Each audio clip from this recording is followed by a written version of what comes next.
and so are the county's markets. To reflect on the year and look ahead to the next, I'm joined now by David Preston, Chief Executive of NABMA, the national voice for markets. David, good morning.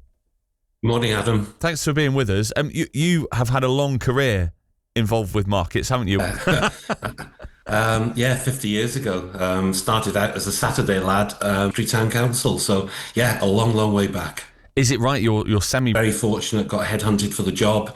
It took a lot for me to leave Oswestry, but this was such an exciting opportunity and really enjoyed it. That went out the window very quickly, but it's been great. It's been a real challenge, particularly seeing markets in COVID and then the recovery since. And then the National Young Traders Market, where there's been local regional heats and all about each of the two campaigns about encouraging young entrepreneurs, bringing them into market. Massive reinvestment by others. But I think in fairness, for some, the future's still very uncertain.